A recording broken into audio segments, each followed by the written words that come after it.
After Rome withdrew its legions, London did not collapse dramatically. It dimmed patiently. Stones stayed, roads lingered, walls waited. Maintenance vanished, certainty retired. Lamps went dark, routines loosened. The night arrived not as terror, but as a lesson in adjustment.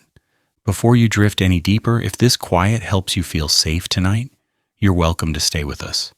Subscribing softly keeps this place gentle and lets these.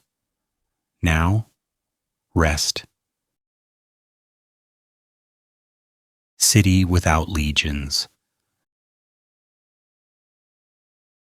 When Roman authority faded from Britain, it did not arrive with a speech, a proclamation, or even a noticeable pause. No horns sounded. No gates slammed shut. The change was administrative before it was emotional. A ledger stopped being updated. A shipment failed to arrive. A command expected in the morning simply did not come. London did not fall asleep to empire and wake to ruin. It drifted. It adjusted. It became quieter in ways that were practical rather than dramatic, and the absence of legions was felt, first not in danger, but in routine.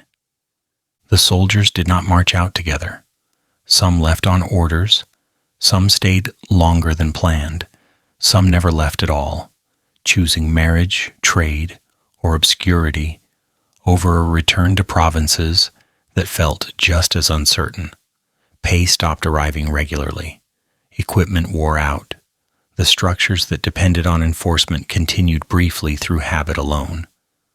A guard still walked a familiar path because he always had. A clerk still opened a door at dawn because it felt wrong not to. But habits require renewal. Without authority to replenish them, they thin quietly. London did not lose its protectors in a single night. It lost the expectation that protectors would appear if needed. Without legions, there were no guaranteed patrols, no scheduled watches enforced from above. The streets did not suddenly become lawless. They became optional. People moved less at night, not because danger was announced, but because safety was no longer promised. This is an important distinction. The city did not react with panic. It reacted with calculation. If no one is paid to walk the streets after dark, perhaps it is wiser to stay inside. If disputes are no longer resolved by officials with insignia, perhaps it is better not to create disputes at all. Silence became a form of order, cheaper and more reliable than force. London was no longer a command center. That role depends on messages moving outward and responses returning inward. When those loops broke, the city reverted to something older and simpler. It became a place again, a location people lived in, rather than a node people reported to. Buildings remained standing, but their purpose loosened. A hall that once echoed with instructions now held stored tools. A room meant for records became a sleeping space. Nothing collapsed. Everything repurposed. The city did not defend itself with walls alone. It defended itself by lowering its volume. Nights changed first, not because darkness grew stronger, but because no one countered it anymore. Lamps that once burned as a statement of order were no longer replaced when they failed. Oil ran out. Wicks frayed. No official felt responsible for fixing them. Darkness did not rush in. It accumulated. Streets that had been dimly lit became entirely dark, and people adjusted by learning their paths more carefully or by not walking them at all. The absence of light was not treated as a problem to solve. It was treated as information. Darkness meant stop. Darkness meant rest. Darkness meant tomorrow. This is where mild irony enters quietly. Rome had spent centuries insisting on activity. Movement was virtue. Visibility was control. The night had been something to manage, patrol, and suppress. Once Rome stepped back, the night did not become wild. It became efficient. People went to sleep earlier because there was less reason to stay awake. The city consumed fewer resources simply by doing less. No committee voted on this change. No philosopher praised it. It happened because it made sense, and because tired people tend to choose what costs them least. Without legions, enforcement dissolved into expectation and expectation into memory. Some memories lingered longer than others. Roads were still used because they were convenient.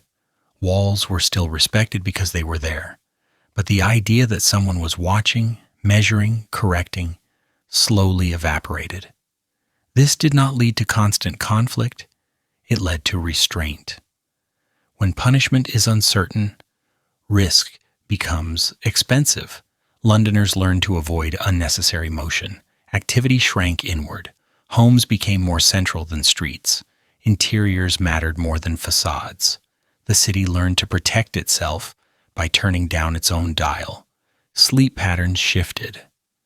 Not dramatically, not romantically. People simply went to bed when it grew impractical to continue. Without torchlight or patrols, night work lost its appeal. Waking before dawn became common. Rest was no longer a luxury squeezed between obligations. It became a strategy. A rested body avoids mistakes. A rested household avoids conflict. The absence of legions encouraged an economy of energy. Nothing was wasted because nothing could be easily replaced. Humor, if it appeared at all, was dry and situational. The great empire that once organized the night now required no effort to replace. One could almost imagine someone remarking, quietly, that the city seemed calmer without so many people telling it what to do. The joke would not have been repeated loudly. It did not need to be. London was learning that order could exist without constant instruction, provided expectations were lowered and patience increased. The city's defense shifted from force to habit. Doors were barred earlier. Fires were banked carefully. Neighbors paid attention to sounds rather than signals. Community replaced command, not in a heroic sense, but in a tired one. People knew who lived nearby. They noticed absences. They recognized footsteps. This kind of awareness does not require legions. It requires time and familiarity, both of which were now abundant. The night became a shared agreement rather than a contested space. London did not become smaller physically. It became smaller behaviorally. Streets existed, but fewer people claimed them after dark. Public space retreated. Private space expanded. The city did not mourn the loss of authority. It adapted to its absence. That adaptation was slow enough to feel natural.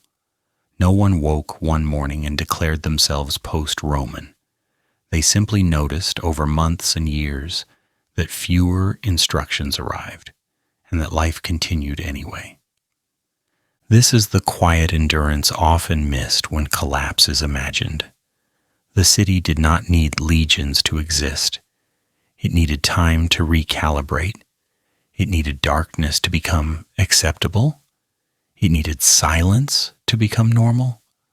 Once those adjustments were made, London functioned again, not as an imperial machine, but as a human settlement. Less impressive, more sustainable. The night settled in and stayed, not as an enemy, but as a reminder that control is optional and rest is not. By shrinking activity, the city preserved itself. By letting go of enforced order, it discovered a softer kind. The absence of legions did not leave London defenseless. It left it quieter, earlier to bed, slower to move, and unexpectedly resilient. In the end, no army guarded the city. The night did. Streets without lamps.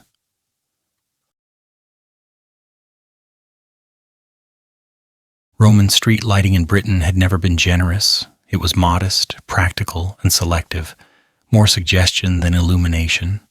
A lamp here, a torch bracket there, enough to mark a route rather than conquer the dark. When Roman systems weakened, this fragile network did not fail loudly. It was simply no longer maintained. Oil was not delivered, wicks were not replaced, broken fixtures were left broken. Darkness returned, not as an invasion, but as a resumption, like something patient, finally reclaiming its seat. The change was noticeable but not shocking. Streets that had once carried a faint glow now held nothing at all.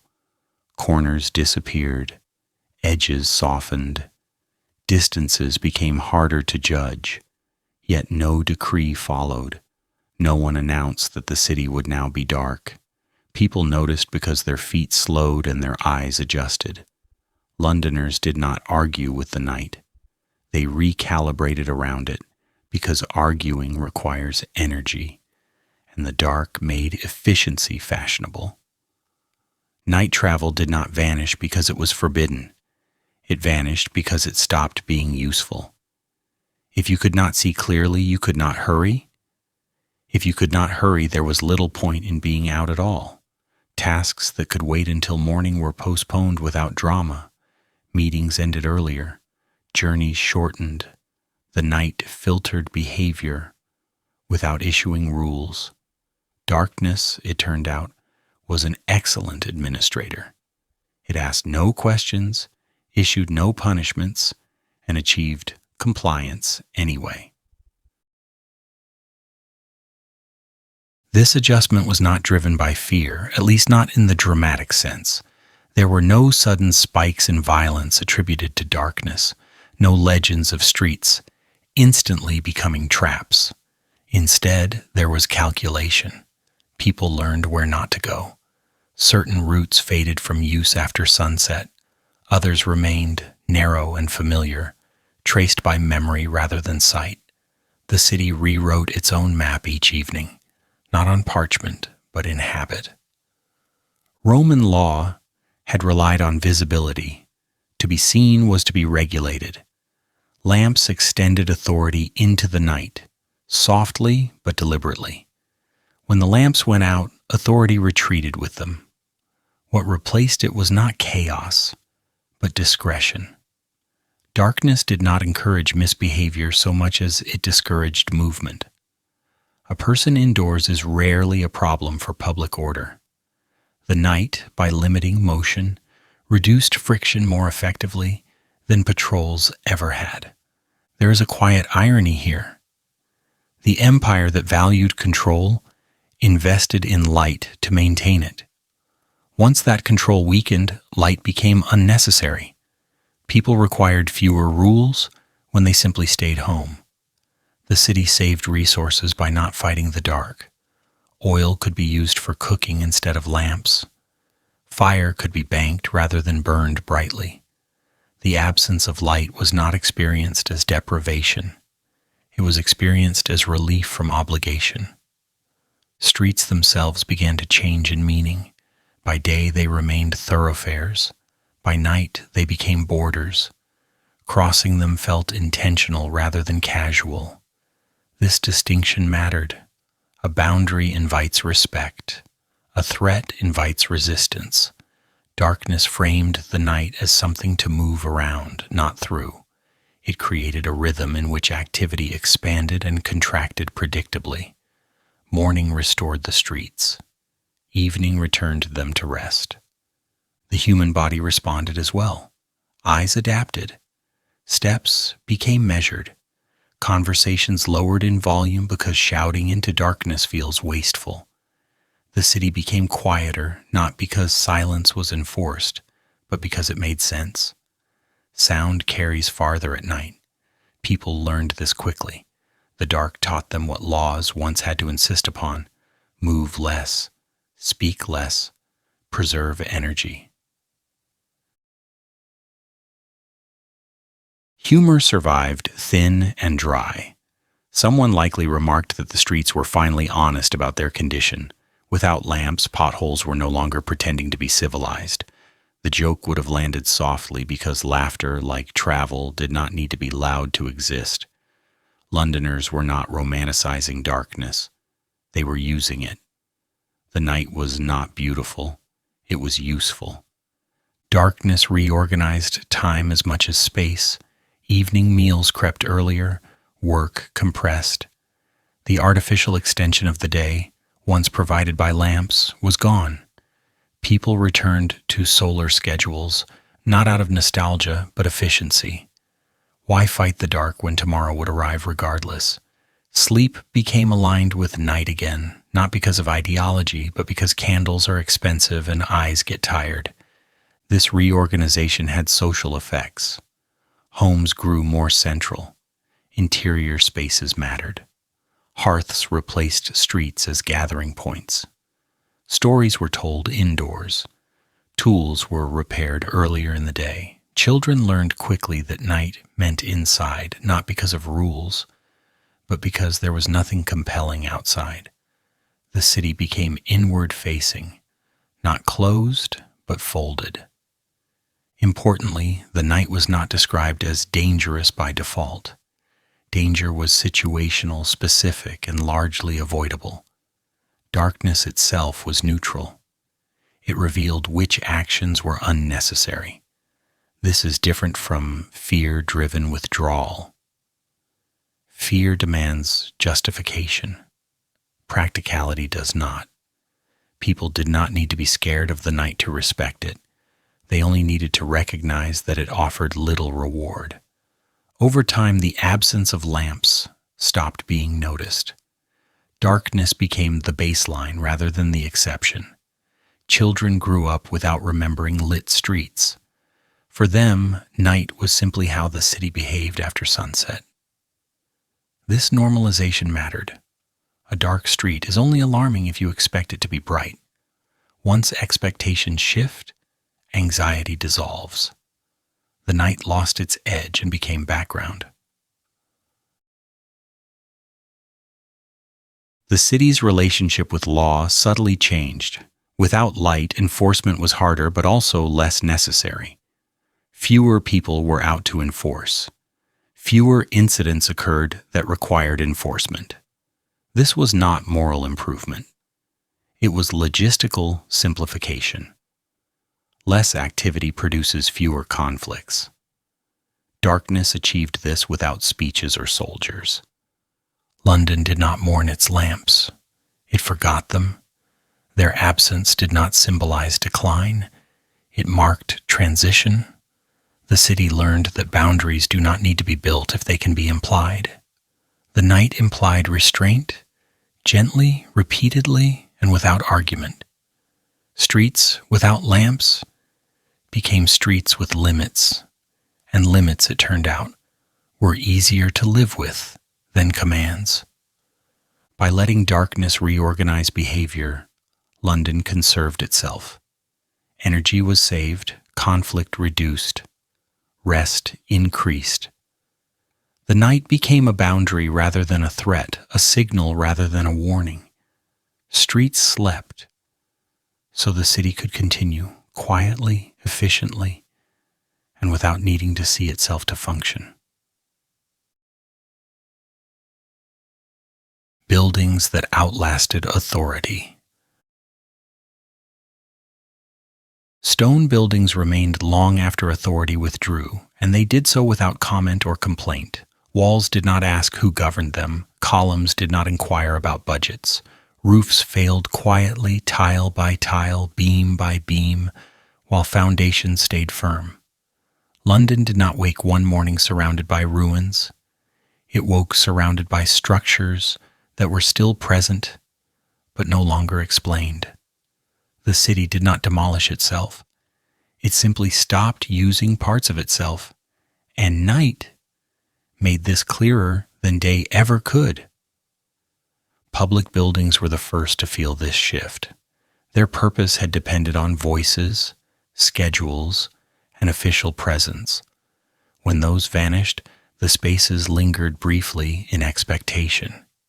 Basilicas echoed for a time, not with prayer or proclamation, but with footsteps that assumed someone would eventually arrive. Forums remained open, wide, and geometrically confident, yet increasingly empty. Shape survived longer than function. Architecture outlived administration by doing what stone does best. It waited. During daylight, these spaces still looked important. Sunlight is flattering. It fills gaps, smooths edges, and suggests relevance even when none remains. At night, however, the truth settled in. Without lamps or crowds, buildings stood exposed in their silence. A hall without voices is not impressive, it is large. A forum without activity is not symbolic. It is flat. Darkness stripped meaning down to mass and outline. What remained was presence without purpose. Roofs told the story slowly. Maintenance requires intention, and intention requires authority, or at least coordination. When both thinned, roofs became optional. Leaks were patched until they were not. Water found paths that no one redirected. Upper floors closed first, then whole wings. Stone walls endured the rain better than timber beams ever could. Buildings did not collapse dramatically. They became partial, useful in sections, forgotten in others. The city learned to ignore what it no longer needed. This was not neglect born of despair. It was selection. Spaces that no longer served daily life faded from attention. No one argued for their preservation because preservation itself had lost its sponsor. Instead, people adapted by narrowing their world. Homes clustered closer together, activity condensed. Large civic structures became landmarks rather than destinations. You passed them, you did not enter them. Night emphasized this selective blindness. In darkness, unused buildings disappeared entirely, their outlines dissolved. Only what was lit, warmed, or inhabited mattered. Authority had once required visibility. Power likes to be seen. When authority withdrew, invisibility became acceptable. Structures stood quietly without voices to justify them. They did not announce relevance. They waited to be noticed, which increasingly meant they were not. There is mild irony in this patience. Roman architecture had been designed to project permanence, stone, symmetry, scale. These buildings succeeded, they remained. What failed was the assumption that permanence guaranteed use. The city learned otherwise. A building can endure physically while expiring socially. Night revealed this distinction gently. Without activity, even monumental spaces felt temporary. Silence aged them faster than weather ever could. Forums became shortcuts. Basilicas became storage. Administrative rooms held tools, grain, or nothing at all. The city did not mourn these changes. It barely remarked upon them. People are efficient when resources are limited. Empty space is expensive. If it cannot be heated, lit, or maintained, it becomes irrelevant. London adapted by shrinking its footprint, not by erasing what lay outside it. Authority had once animated architecture. Officials arrived, crowds gathered, words were spoken. When that animation ended, the buildings were left with only their physical presence. Night removed even the illusion of ceremony. Without sound or light, a basilica was simply a large enclosed volume. Its meaning had been auditory as much as visual. Without voices, it became just another shape against the dark. Humor lingered here too, thin and understated. One could imagine someone remarking that the stones seemed relieved to finally rest. No speeches, no announcements, just standing. The joke would not have been loud because echoing in empty halls feels wasteful. The city was learning that not every structure required participation. Some could simply exist. The process was gradual enough to feel natural. Children grew up playing near buildings whose original purpose they never learned. For them, a forum was not a center of civic life. It was a place you passed at night, a dark square you did not cross unless necessary. Memory thinned across generations. Authority faded first from practice, then from understanding. Night made this forgetting easier. Darkness does not ask you to remember. It narrows attention. It teaches you to focus on what is immediately useful. A warm room, a closed door, a familiar path. Everything else recedes. Buildings that once demanded attention now received none. They did not suffer for it. Stone does not crave relevance. London's survival depended on this indifference. By not attempting to maintain every structure, the city conserved energy. By not insisting on meaning where none remained, it avoided exhaustion. The city did not become smaller because buildings vanished. It became smaller because attention did. Authority had once stretched attention outward. Its absence allowed attention to fold inward. At night, this inward turn felt complete. The city became a collection of inhabited points connected by memory rather than infrastructure. Large, empty structures lay between these points, unlit and unvisited. They did not threaten, they simply existed. The night revealed them as neutral, neither sacred nor dangerous, just unused. In this way, buildings outlasted authority without preserving it. They remained as evidence, not instruction. Their silence was not accusatory, it was factual. Once, these spaces mattered. Now they do not, and life continues. The city learned that endurance does not require explanation. Stone stands. People sleep. The night holds both without preference. Celtic continuity.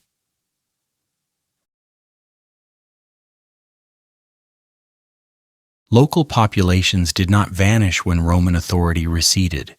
They did not pack themselves away with departing officials or dissolve into some undefined absence. Celtic Britons remained where they had always been, near rivers that still flowed, fields that still needed tending, and paths worn smooth long before any legion arrived. Continuity did not announce itself. It simply continued. The night, especially, revealed how little had truly changed beneath the surface of administration.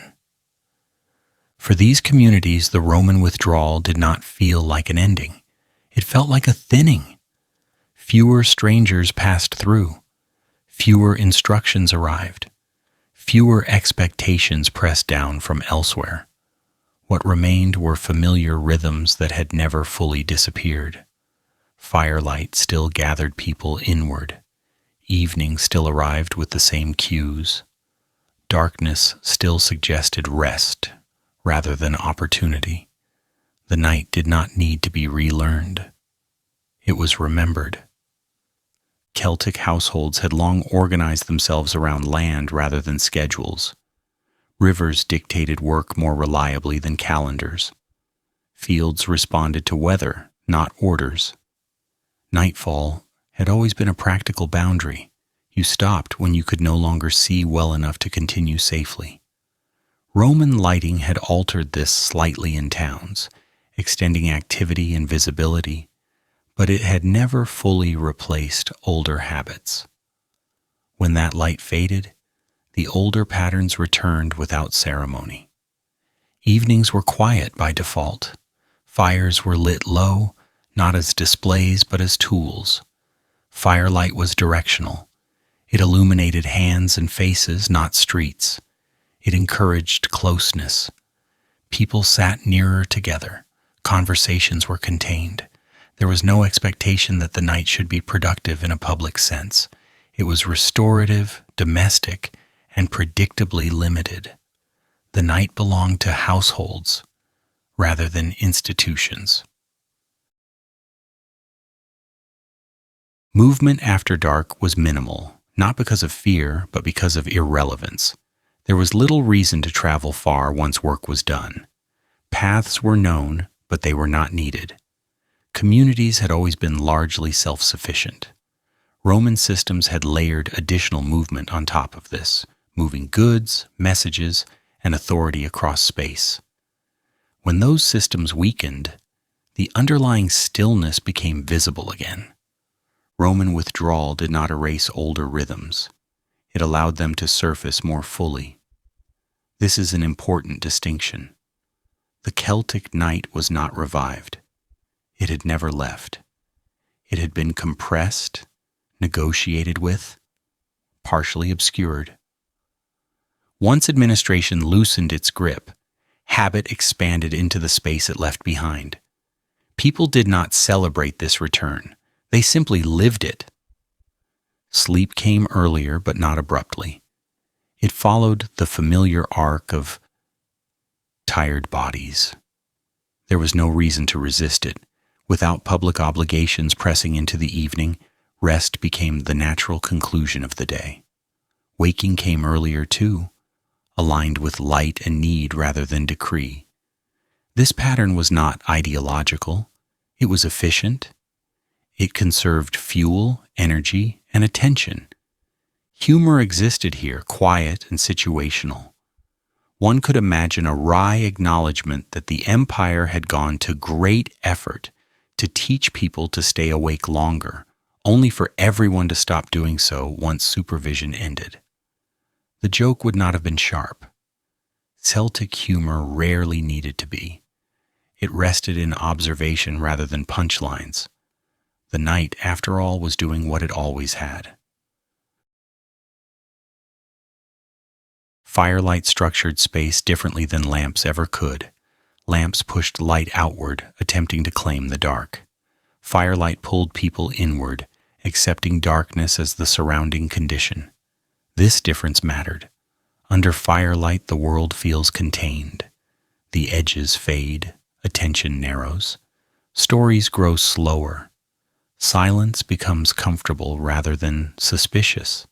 The Celtic night had always been shaped this way. Habit carried continuity more reliably than memory. Even those who had lived under Roman rule for generations still knew when to stop, when to rest, when to close in. These practices were embedded in muscle and routine, not taught explicitly. Children learned them by watching. When the larger system withdrew, there was no gap to fill.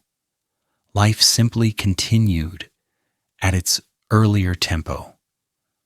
Land-based rhythms reasserted themselves clearly at night. Weather mattered more than orders. A cold evening shortened activity. A mild one extended it slightly. Decisions were local and responsive. This adaptability had always been a strength. Roman administration had layered uniformity over it. Once that layer thinned, variability returned. Nights differed from place to place again, shaped by terrain rather than policy. The continuity was most visible in what did not happen. There were no mass relocations, no sudden changes in dwelling patterns. People remained where water and soil supported them. Towns contracted, but villages persisted. The night in these places was unchanged. Fire, rest, limited movement. These were not symbols of regression. They were markers of stability. Darkness was not conceptualized as loss. It was familiar. It meant you had reached the end of what could reasonably be done. It suggested tomorrow, rather than threat. In communities accustomed to this framing, the absence of Roman light did not provoke anxiety. It felt like a return to something known, something tested. Continuity survived in habit because habit does not require permission. Authority had once attempted to organize the night through infrastructure. Habit organized it through repetition. When infrastructure failed, repetition remained. This is why the transition did not fracture daily life at its core. The deepest structures of living had never depended on empire. They depended on land, body, and daylight. The night returned to these foundations quietly. Over time, this continuity became less a conscious inheritance and more a default state. New generations grew up without reference to Roman evenings. For them, the night was not something that had changed. It was simply how things were. Firelight, early rest, limited movement. The absence of administration was not experienced as freedom or loss. It was background. The city and countryside began to resemble each other more closely at night. Urban distinctions blurred when darkness fell. Without lamps, towns behaved more like villages. Activity contracted. Interiors mattered. Exteriors rested. This convergence did not erase difference, but it softened it. The night equalized experience across spaces. Continuity did not mean stagnation, it meant persistence. Celtic practices adapted as needed, but their core remained recognizable. The night was part of this core. It was a time for stopping, not pushing. Roman withdrawal allowed this logic to reassert itself without competition. The night became a shared understanding rather than an imposed condition. In the end, nothing dramatic marked this continuity. There were no declarations of return, no rituals of restoration. Life simply leaned back into familiar shapes. The land continued to guide behavior.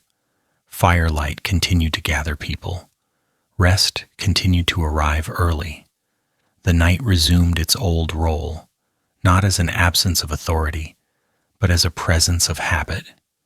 Continuity survived because it never left, and the dark, patient, and unremarkable made that clear. Anglo-Saxon arrival. New groups arrived not with banners but with patience. The Anglo-Saxons did not appear at London's gates as conquerors demanding entry. They approached slowly, cautiously, often without any clear intention of taking the city at all.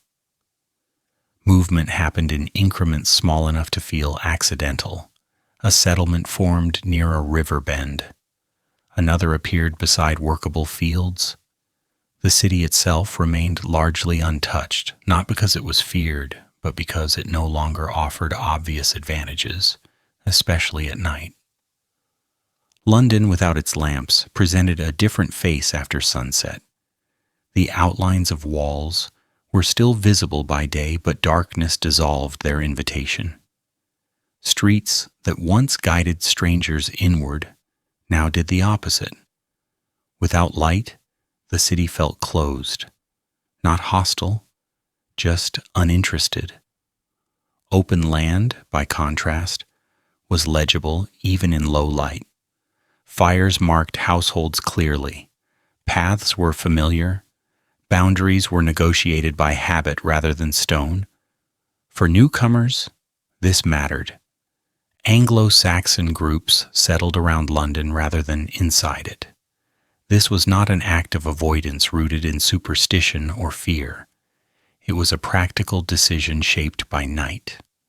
A city that goes dark early offers little advantage to people whose lives depend on visibility, movement, and communal proximity. Villages could adapt quickly.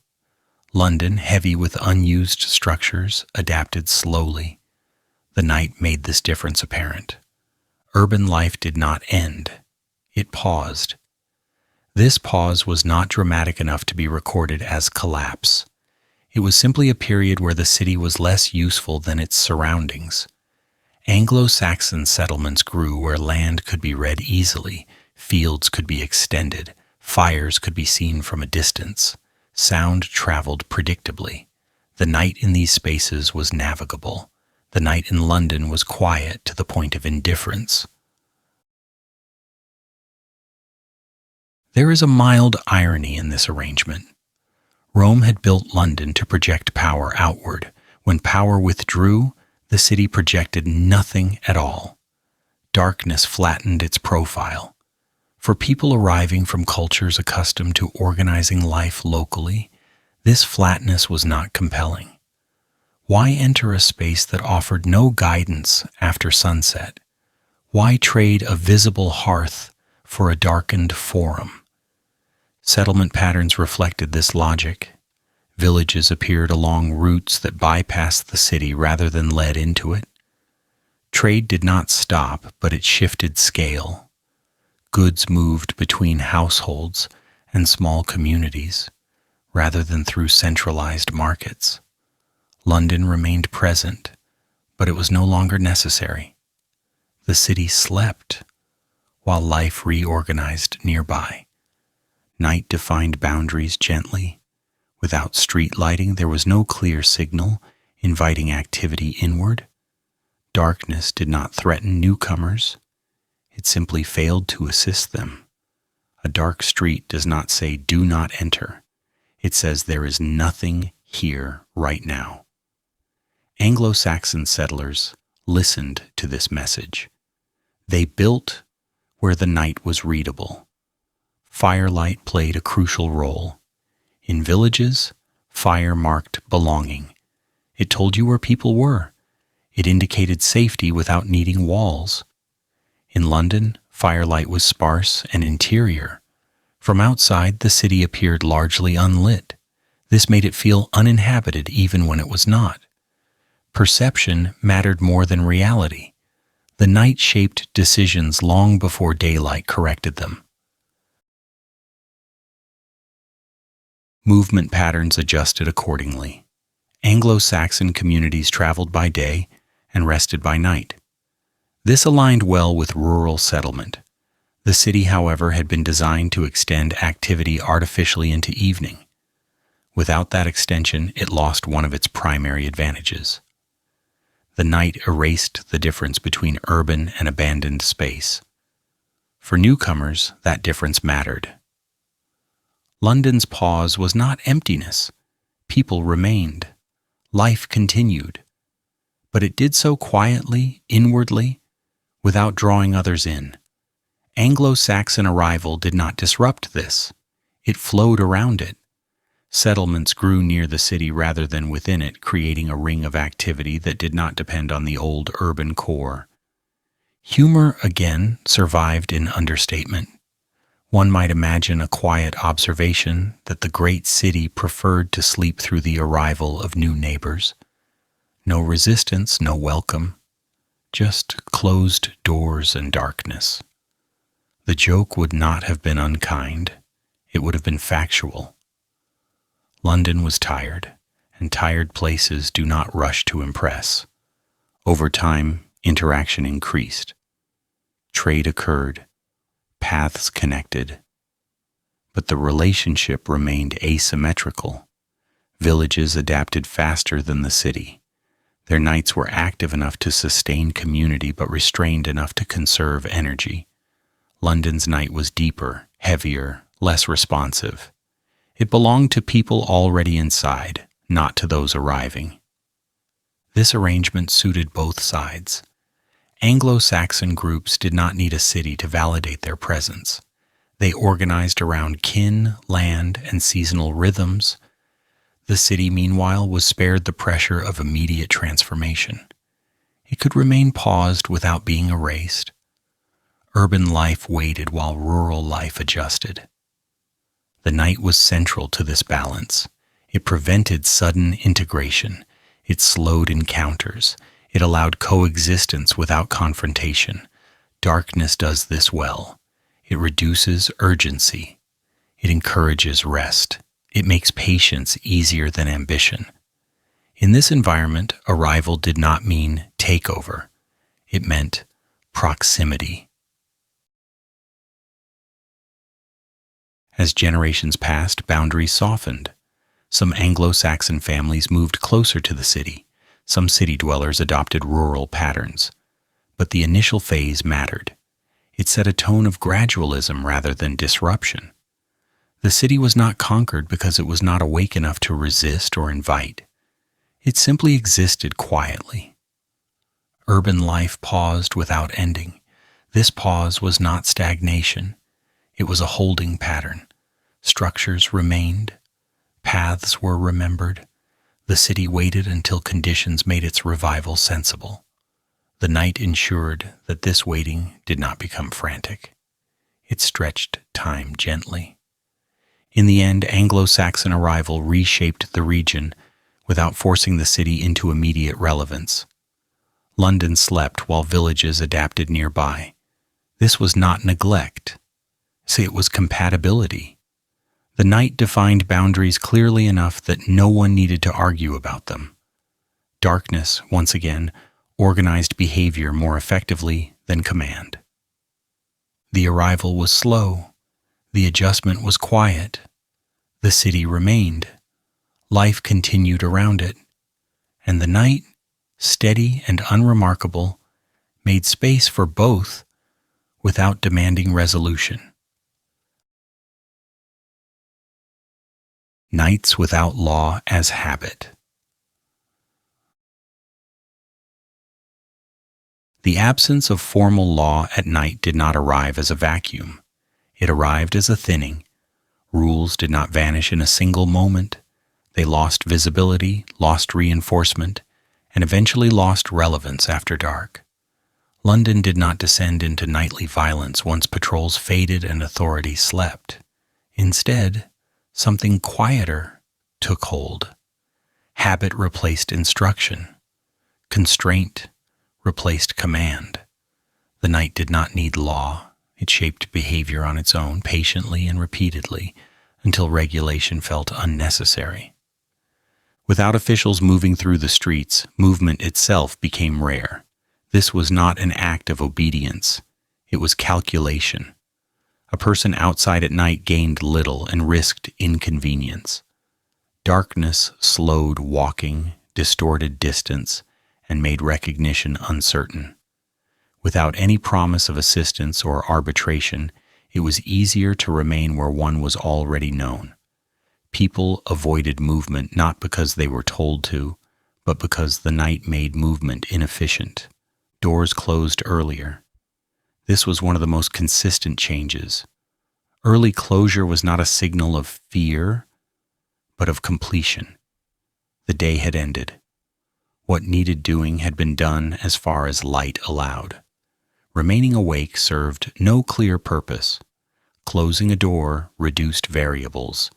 It conserved warmth. It simplified the world to an interior small enough to manage. This practice spread without discussion. One household closed early, another followed, and soon the night belonged to interiors rather than streets. Community replaced enforcement quietly. This did not mean organized watches or heroic vigilance. It meant familiarity. People knew who lived nearby. They recognized sounds that belonged and sounds that did not.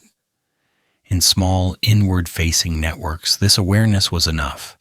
Intervention was rarely required because situations rarely developed. Darkness prevented escalation by preventing opportunity. Fewer encounters meant fewer conflicts. The night achieved order by subtraction. There is an irony here that would have been appreciated faintly by those paying attention. Law, with all its declarations and penalties, struggled to control daytime behavior. Night achieved similar results simply by being dark. No proclamations, no punishments, just limited visibility and reduced incentive. The night did not argue with people. It outlasted them until they chose rest. Violence did not disappear, but it did not become constant. Most harm in any society arises from interaction, and the night reduced interaction dramatically. Darkness limited opportunity more effectively than fear ever could.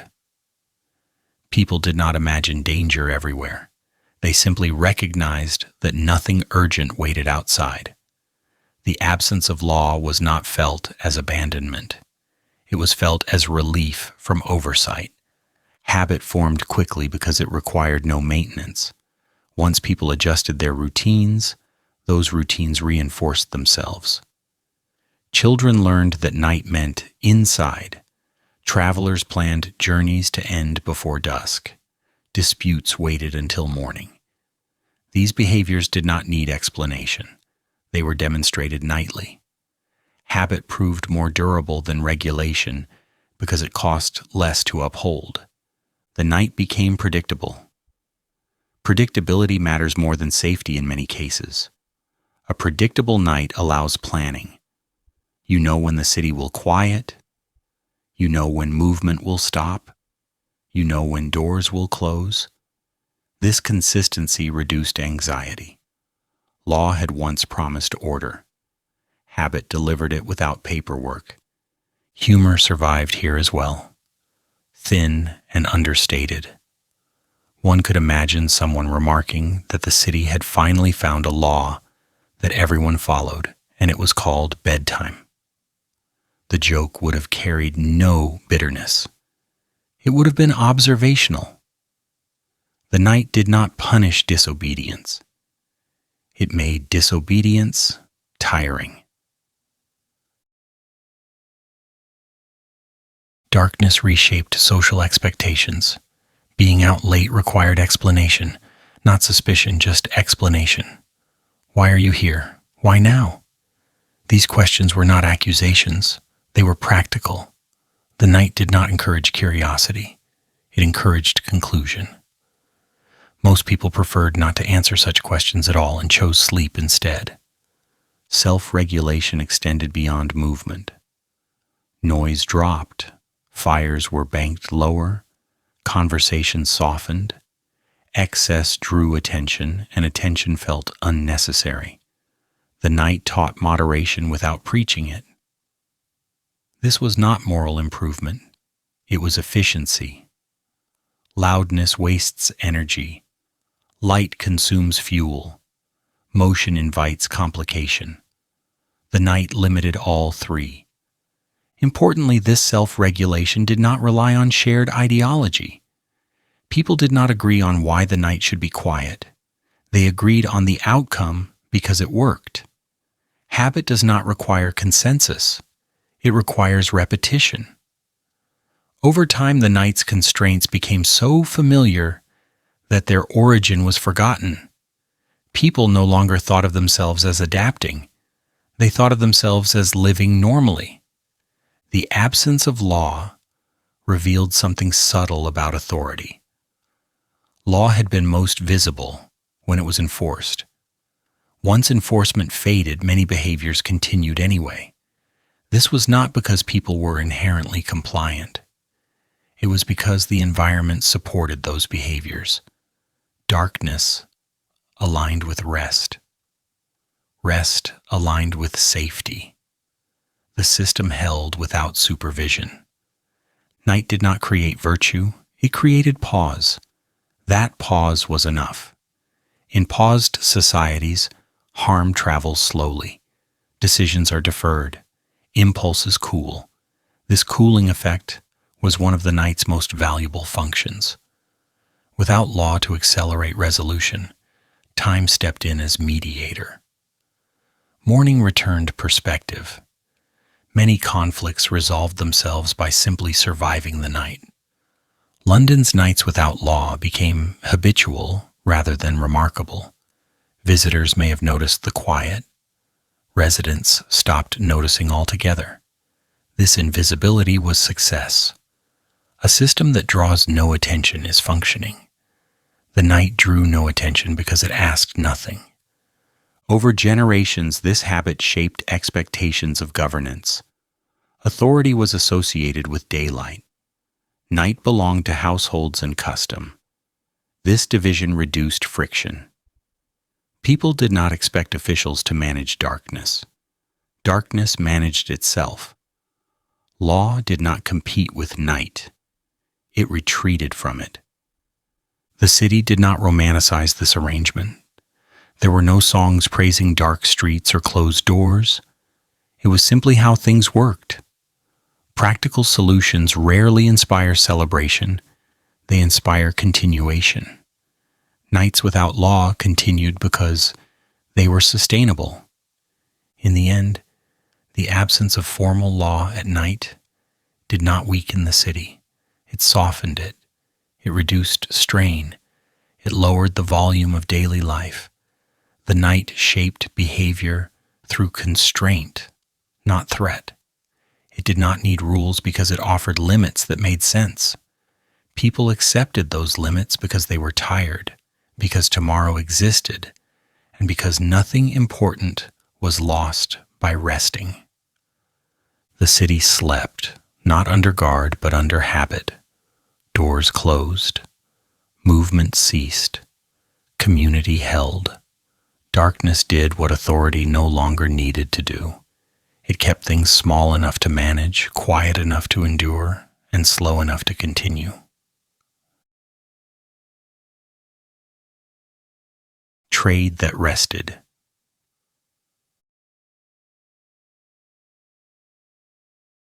Long-distance trade did not collapse with noise or alarm. It weakened the way tired muscles do, gradually, without a single moment that can be pointed to as failure. Routes thinned, schedules loosened, expectations adjusted. London did not wake to find itself cut off from the world. It simply found that fewer goods arrived, and that those which did took longer, moved slower, and demanded more patience than before. The night played a central role in this change, not as an obstacle, but as a regulator. Night halted movement completely. This was not enforced by guards or gates. It was enforced by darkness itself. Without lamps, roads were difficult to read. Distances stretched. Landmarks disappeared. Traveling after sunset offered no advantage, only fatigue. As a result, goods moved by day only. Carts left at dawn. Boats traveled with light. Arrivals were planned to occur before evening. The rhythm of trade aligned with the rhythm of the sun, not because anyone insisted on it, but because resisting it proved inefficient. This shift reduced volume. Fewer trips could be made. Loads were smaller. Opportunities narrowed. But reliability improved. When movement is limited to daylight, uncertainty decreases. Traders knew where they would stop. They knew how far they could go. Delays were predictable rather than sudden.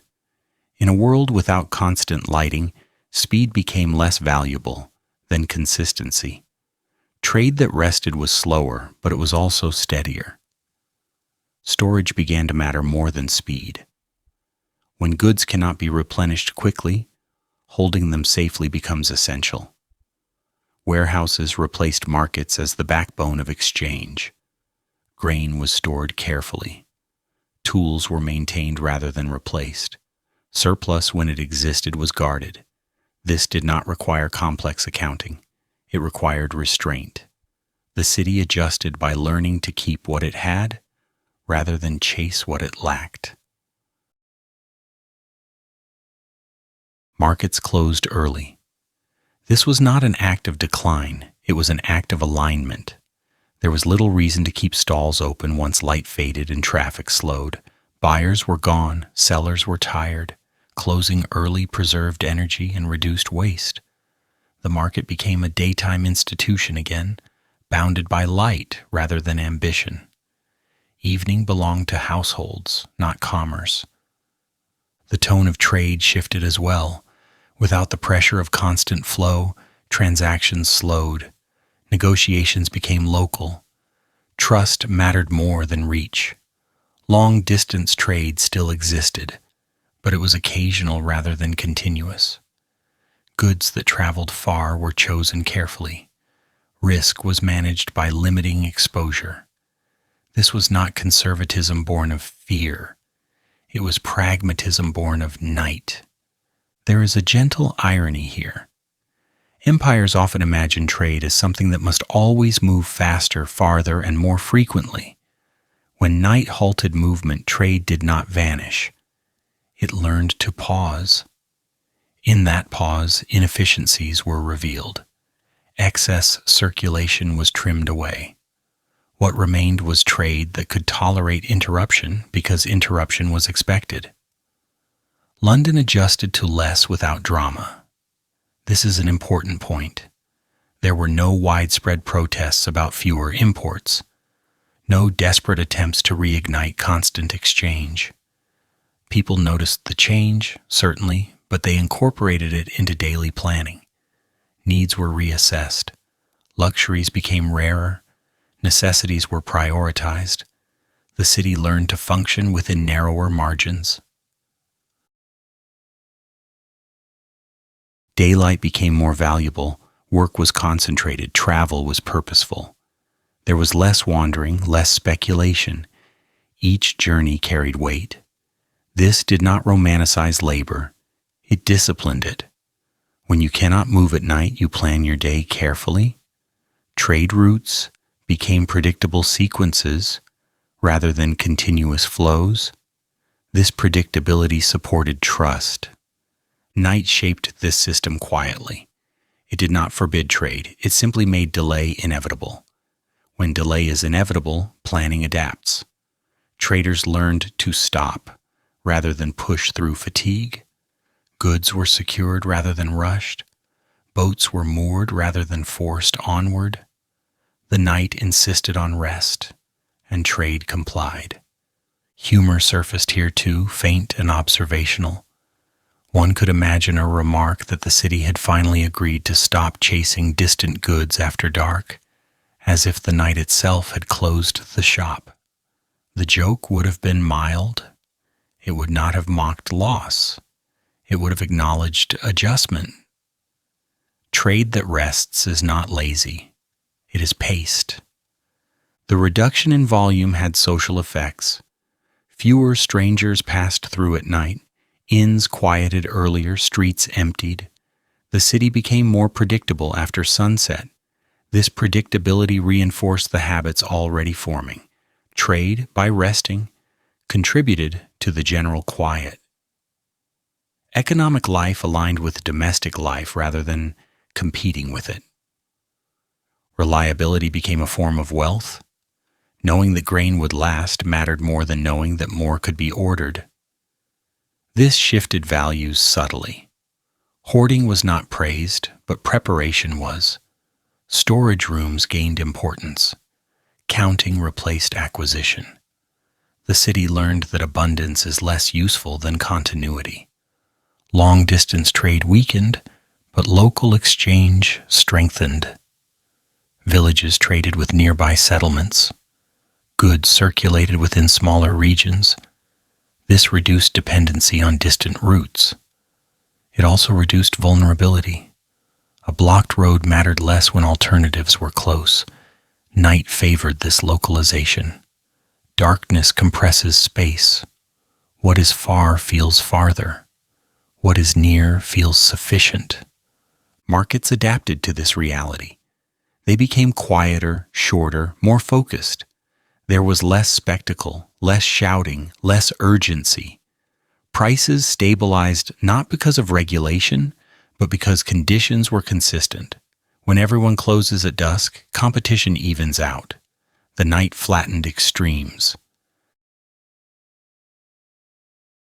Importantly, this was not experienced as regression. People did not long constantly for the return of endless flow. They adapted their expectations. Trade became something that fit into life rather than dominating it. The city did not measure its success by volume. It measured it by continuity. Over time, new generations grew up with these rhythms. For them, trade that rested was normal. They did not remember nights filled with movement. They did not expect markets to glow after sunset. Their understanding of commerce was bounded by light and habit. This shaped their sense of sufficiency. The night's role in all of this was indirect but decisive. By halting movement completely, it enforced limits that no policy could. Those limits reduced waste, fatigue, and risk. They also reduced ambition, but ambition was not required for survival. Stability was. Trade that rested allowed the city to endure. It removed the pressure of constant expansion. It favored maintenance over growth. Goods moved when they could and stopped when they should. This rhythm was sustainable precisely because it was not impressive. London did not become isolated. It became selective. Trade routes existed, but they were fewer and more deliberate. The city adjusted to less without drama because drama consumes resources. Quiet adjustment conserves them. In the end, trade did not fail because it slowed. It survived because it accepted rest. The night made this acceptance unavoidable. By halting movement, it taught traders to plan, store, and wait. Trade that rested fit the city that slept. Both endured not by striving, but by stopping at the right time, closing early, and trusting that morning would return with enough. Memory without records. When Roman record-keeping faded, it did not leave a visible hole. It left a quiet blur. Years began to blend together not because events stopped happening, but because fewer of them were pinned down, dated, categorized, and preserved in writing. Ledgers were no longer updated. Reports were no longer copied. Archives were no longer maintained as living systems. London did not suddenly forget itself. It simply stopped writing itself down, and the night played an important role in making that feel acceptable. Without records, time loosened. One winter became similar to the next. One summer resembled the one before. People remembered seasons, not years. They remembered patterns, not sequences. This was not confusion, it was compression. Memory shifted away from chronology and toward repetition. What mattered was not when something happened, but that it happened often enough to be expected. Darkness, recurring each evening, reinforced this way of thinking. Nights passed without documentation. No one recorded who slept when, who closed which door, who stayed awake longer than usual. The night was not an event to be noted. It was a condition to be lived through. Roman administration had treated time as something to be tracked, audited, and justified. Without that framework, time became experiential again. It was felt in the body rather than counted on a page. Memory lived in habit. Fires were lit the same way each evening. Doors were barred in familiar order. Rest arrived at roughly the same moment, guided by light rather than instruction. These repetitions stored information more reliably than writing ever could. They taught without explanation. They preserved knowledge without abstraction.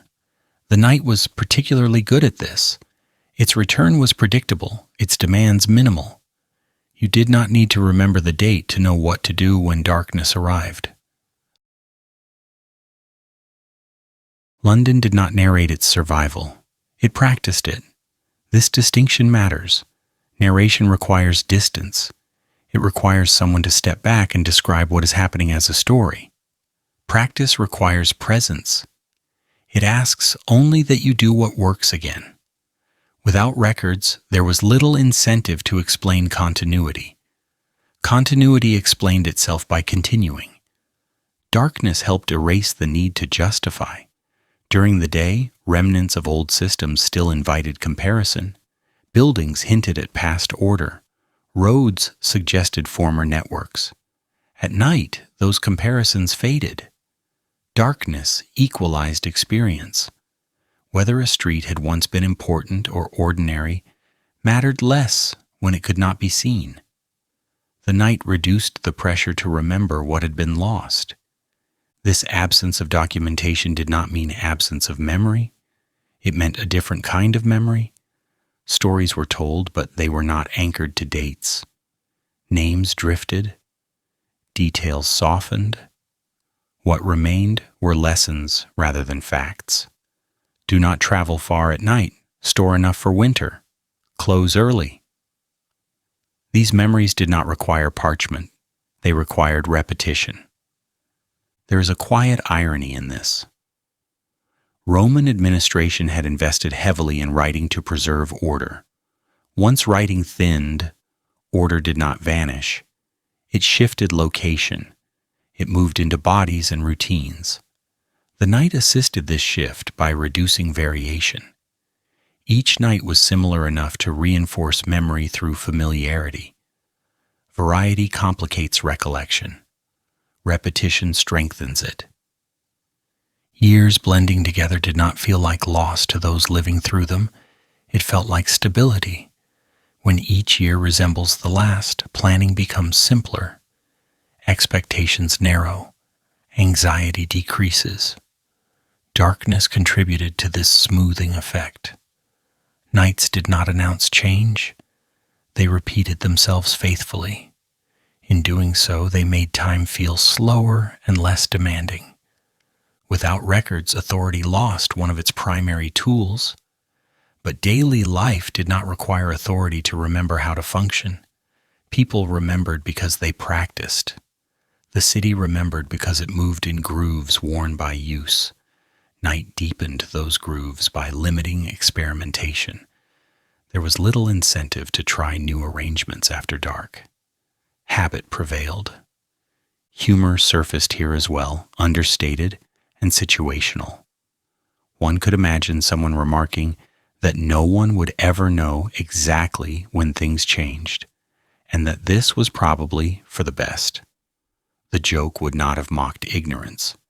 It would have acknowledged relief. Explaining oneself is work. Forgetting to explain can be restful. Memory without records is not chaotic. It is selective. What cannot be remembered easily is forgotten. What repeats is retained. Darkness favored this selection by narrowing experience. Fewer encounters, fewer disruptions, fewer things worth distinguishing. Nights passed quietly, leaving little trace, and that lack of trace reduced the burden of recall. London's survival did not need to be narrated because it was not trying to persuade anyone. It was not competing for legitimacy. It did not need to prove continuity. It enacted it. The night supported this by removing audiences. Without observers, performance ended.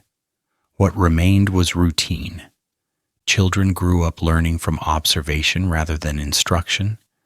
They did not read about how the night worked. They lived it. Memory was embodied. You knew when to stop because your elders stopped. You knew when to rest because rest arrived naturally. Darkness made these lessons unavoidable. The blending of years also reduced the sense of rupture.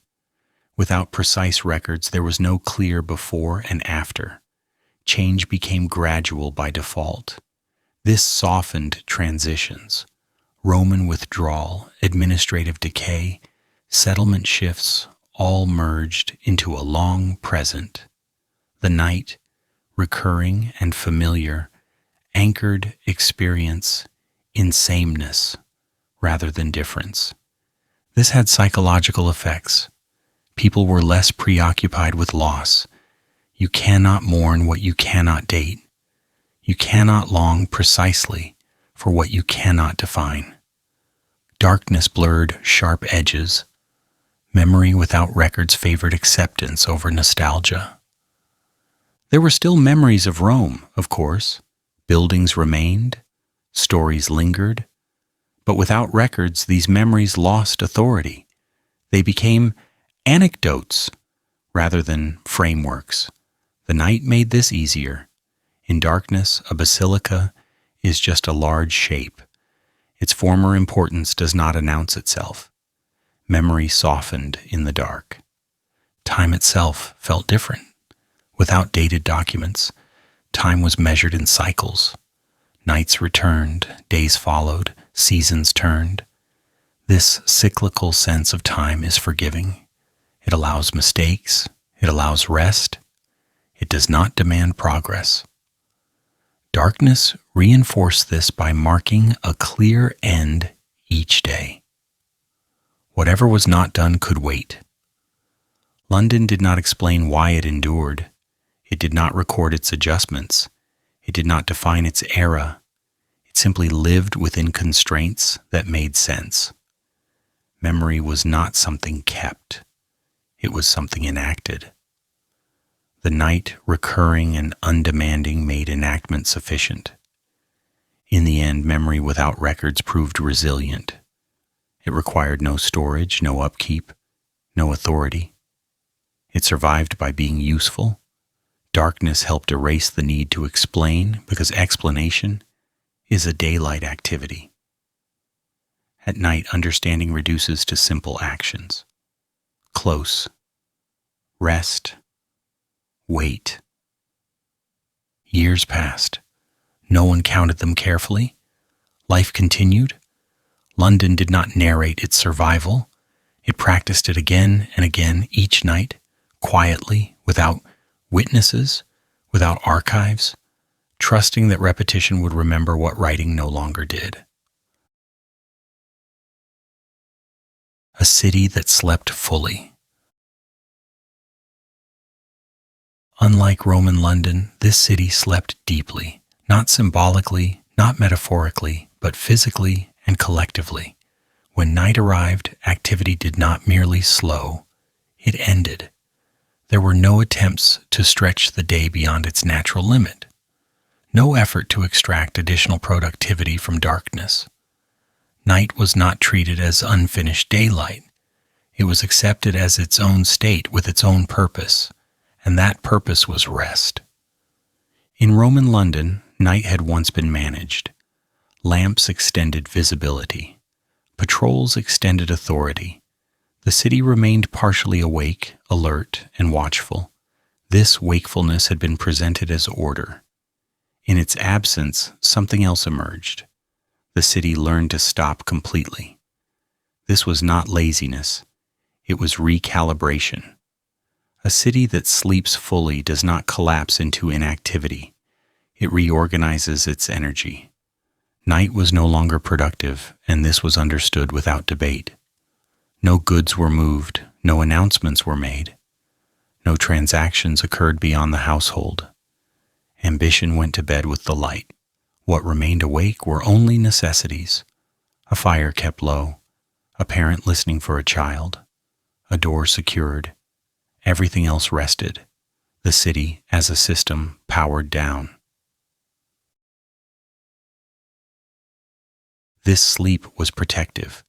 It reduced strain in ways that were subtle but cumulative. Bodies recovered.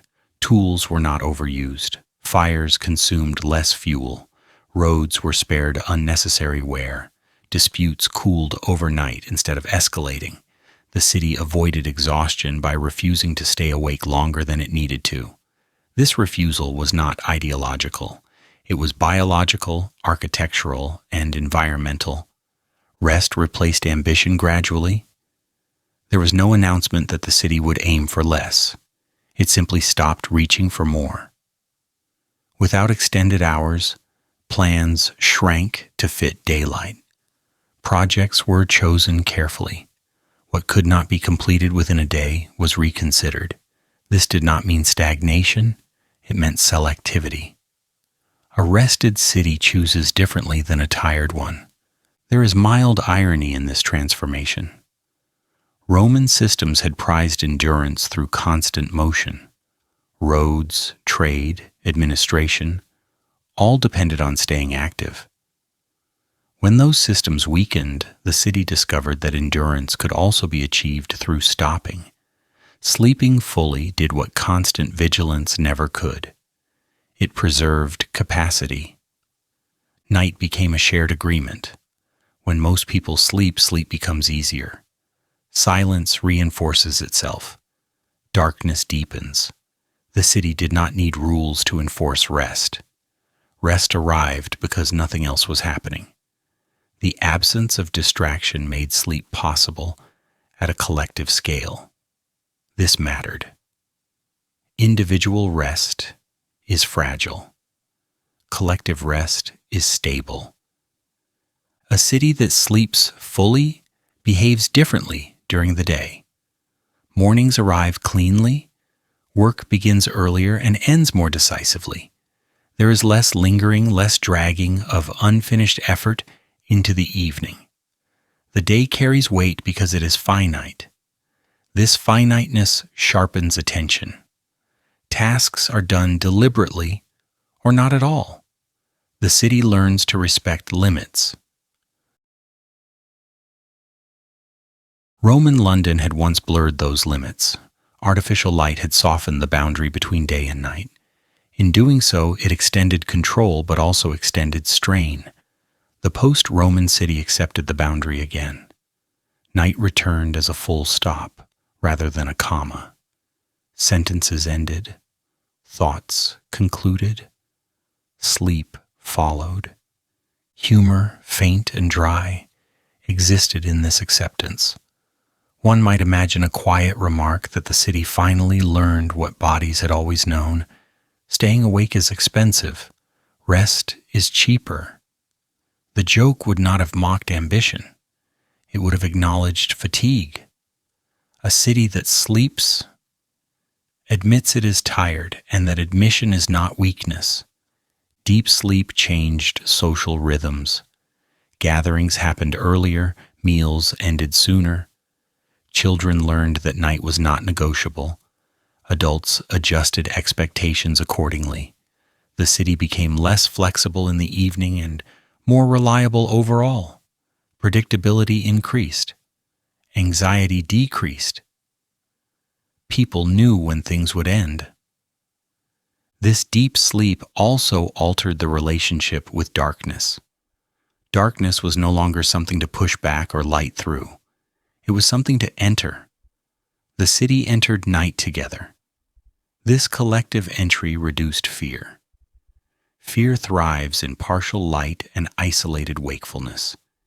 Deep sleep left little room for either. The protective quality of this sleep extended beyond individuals. Structures lasted longer. Fires damaged fewer buildings. Accidents declined simply because fewer people were moving. The city reduced risk by reducing exposure. Night accomplished this without instruction. It did not tell people to be careful. It made care unnecessary by encouraging stillness. Rest replaced ambition in subtle ways. There were fewer grand plans, fewer attempts to reorganize everything at once. Change became incremental. This suited a city in transition. A sleeping city tolerates uncertainty better than an anxious one. It waits. Waiting is easier when you are rested. The difference between staying awake and sleeping fully is not simply duration, it is quality. Roman nights had been fragmented. Watchfulness interrupted rest. Light disrupted darkness. The post-Roman night was continuous. Once it began, it was allowed to complete. This continuity mattered. Fragmented sleep weakens. Continuous sleep restores. A city that sleeps fully does not record its sleep. It does not praise it. It simply experiences it. The night passes without comment. Morning arrives without surprise. This regularity becomes the foundation of endurance. While systems come and go, sleep remains. Over time, this pattern reshaped the city's identity. It was no longer a place defined by constant activity. It became a place defined by rhythm. Activity and rest alternated cleanly. This alternation reduced strain on every level: physical, social, psychological. There is a temptation to read this sleep as decline. Fewer lights, fewer movements, earlier nights. But decline implies loss of function. This was a change of function. The city shifted from extraction to preservation. It stopped asking how much it could do and began asking how long it could last. A city that stays awake survives by control. A city that sleeps survives by recovery. Control requires energy. Recovery restores it. In a world with fewer resources, recovery proved more reliable. The city learned this without writing it down. The night taught it every evening. Deep sleep also reduced the sense of emergency. When nights are active, every delay feels urgent. When nights are for rest, urgency is postponed by default. This postponement prevents rash decisions. It allows perspective. Many problems dissolve after sleep. The city benefited from this at scale. Children growing up in this environment learned that night was not an opportunity. It was a pause. They did not expect excitement after dark. They expected quiet. This expectation shaped their nervous systems. Calm became normal. Alertness became situational rather than constant. The city's silence at night was not emptiness. It was fullness of rest. Behind closed doors, breathing synchronized. Fires glowed faintly. The city held itself gently. This holding prevented fracture. A city that sleeps fully does not resist darkness. It welcomes it as a necessary partner. Darkness signals completion. Completion allows rest. Rest allows continuation. This chain is simple and effective. Roman London had complicated it. Post-Roman London simplified it. In the end, this deep sleep was not an accident. It was an adaptation. The city learned that staying awake was no longer sustainable. It learned that survival did not require constant motion. It required enough rest to meet tomorrow. A city that sleeps survives differently than one that stays awake. It survives quietly. It survives slowly. It survives by not demanding more than it can give. Night was not productive, it was protective. And in that protection, the city found a way to continue, eyes closed, breathing steady, waiting for morning without fear. Endurance without attention. London endured not by rebuilding quickly, but by waiting. This waiting was not strategic, and it was not framed as patience in any deliberate sense. It simply happened because there was no urgent reason to do otherwise. Stone waited because stone does not hurry.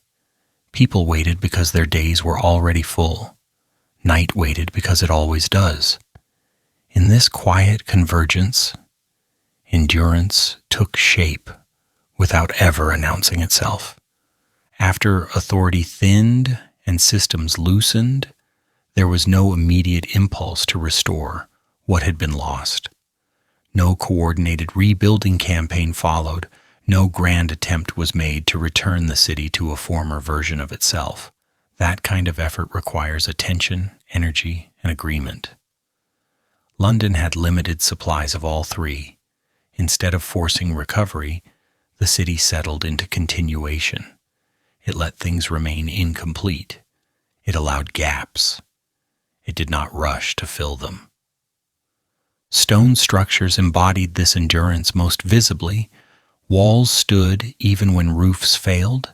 Foundations held even when upper levels went unused. Nothing demanded immediate repair. Buildings waited because they could. Their endurance did not depend on intervention.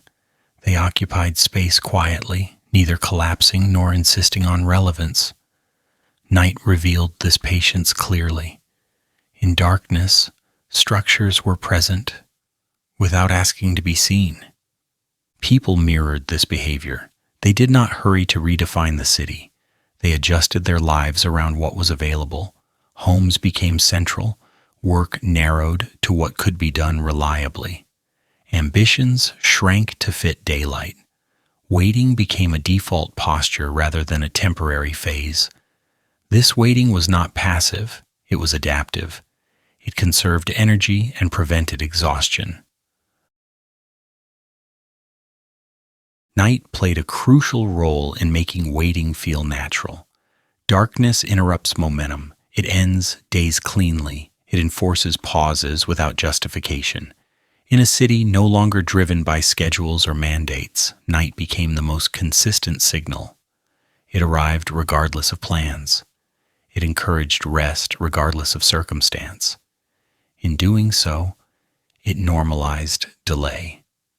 There is mild irony in this form of endurance. Empires often imagine survival as an act of constant effort.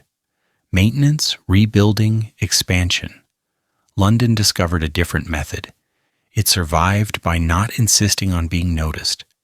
It reduced its demands on itself. By lowering expectations, it increased its longevity. Endurance without attention proved remarkably effective. Waiting also softened the sense of loss. When nothing is urgently rebuilt, absence becomes ordinary rather than painful. Gaps lose their emotional charge.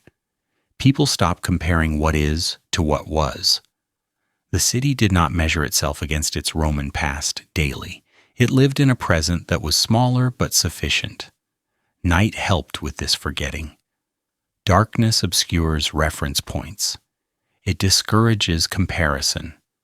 Continuity persisted not because it was protected, but because it was practiced. People continued to cook, sleep, repair, and store. These actions did not require vision for the future. They required only repetition. Over time, repetition becomes structure. The city reorganized itself slowly around these repeated acts. No plan directed this reorganization. It emerged from habit. Waiting allowed time to do its quiet work. Weather-shaped paths, use determined which buildings remained relevant. Trade routes shifted. New populations settled nearby. None of this required immediate response from the city. London did not resist change. It absorbed it gradually. Night ensured that absorption happened slowly enough to avoid fracture. Stone waited alongside people. It weathered seasons without complaint. Its endurance created a stable backdrop against which life could adjust. Even unused buildings served a purpose by remaining. They marked space. They held memory loosely. They did not demand explanation. Night rendered them neutral. Without light, they were simply there. Attention, when withdrawn, reduces pressure. London experienced this reduction deeply. Without being the focus of administration, it did not need to perform. Without being watched, it could rest. The city was not trying to impress anyone. This lack of performance freed it from urgency. Waiting became sustainable because no audience expected progress. Humor existed here too, understated and quiet. One could imagine a remark that the city seemed content to be left alone, as if relieved that no one was checking its work. The joke would not have been cynical. It would have been observational. Endurance without attention feels lighter than endurance under scrutiny. Night reinforced this lightness. In darkness, there is no display. Effort recedes. What matters is warmth, shelter, and rest. These priorities align well with waiting. You do not hurry when you are trying to stay warm. You do not rush when you are conserving fuel. Night taught the city how to wait without anxiety. Eventually, life reorganized. This reorganization was subtle enough to escape notice while it was happening. Villages grew. Trade patterns shifted. New customs formed. The city did not announce these changes. It simply accommodated them. Continuity persisted not as preservation of the old, but as the ability to incorporate the new without breaking. The absence of a plan mattered. Plans create timelines. Timelines create pressure. Pressure demands attention. London avoided this cycle by not planning its recovery in any centralized way. Recovery happened piecemeal, one household at a time, one path at a time. Night ensured that this piecemeal process was not rushed. Waiting also protected the city from overcorrection. When you rush to rebuild, you often rebuild the wrong thing. London avoided this by letting relevance emerge organically. Buildings that mattered were reused. Those that did not were ignored. Trade routes that worked persisted. Those that failed faded. Night slowed decision-making enough for these outcomes to reveal themselves. Stone waiting was not decay. It was suspension. Structures remained available for future use without being forced into present relevance. This availability mattered. It allowed later generations to re-engage with the city without starting from nothing. Endurance without attention preserved potential. People waiting was not resignation. It was realism. They recognized limits. They worked within them. They did not attempt to recreate an imperial city with village resources. They accepted a smaller scale. This acceptance prevented collapse. Night made acceptance easier by narrowing focus to immediate needs. Continuity persisted because it did not demand acknowledgement. No one needed to say that London was enduring. It simply did. Each night closed doors. Each morning reopened them. Each season repeated familiar patterns. This repetition created stability without narrative. Attention often accelerates change. Without it, change slows. Slowness in this context was an advantage. It allowed the city to adjust incrementally. It prevented sudden shocks. Night, recurring and predictable, was the primary agent of this slowness. It enforced pauses reliably. Over generations, this endurance became invisible. People no longer thought of themselves as waiting. They thought of themselves as living normally. The waiting had become the normal state. This is perhaps the clearest sign of success. Endurance that draws no attention is stable. London did not rebuild quickly because it did not need to. It did not need to prove anything. Stone waited. People waited. Night waited. In that shared patience, the city preserved itself without effortful intention. Life reorganized not through design, but through persistence. Endurance without attention is quiet. It lacks drama. It resists narration. It does not announce milestones, but it lasts. London's survival depended less on action than on restraint, less on rebuilding than on not exhausting itself. The night made this possible by closing each day gently, by insisting on rest, by removing urgency. Darkness did not solve problems. It gave them time. Time did the rest. In the end, continuity did not need to be defended. It persisted because nothing forced it to stop. Waiting proved stronger than rebuilding. Silence proved more durable than instruction. London endured not by striving, but by allowing itself to remain, night after night, unnoticed, intact, and ready for whatever came next. When London learned darkness,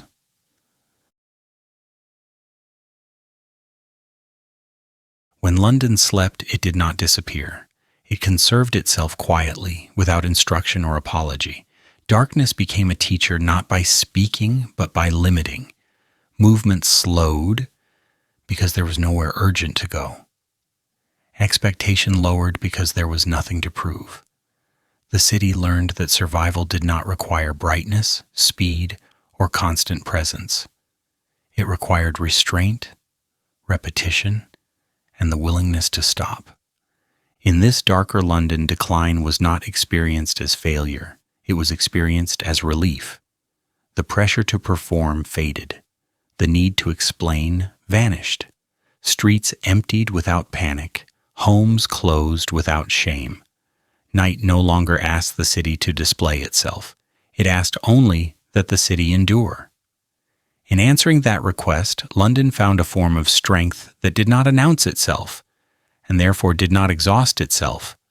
This is why the lamps stayed out. Not because they could not be relit, but because they were no longer necessary.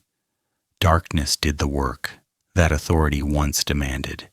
It reduced strain. It shortened days. It returned life to a scale the body could carry. The city rested, and in resting, preserved what mattered most. Stone remained.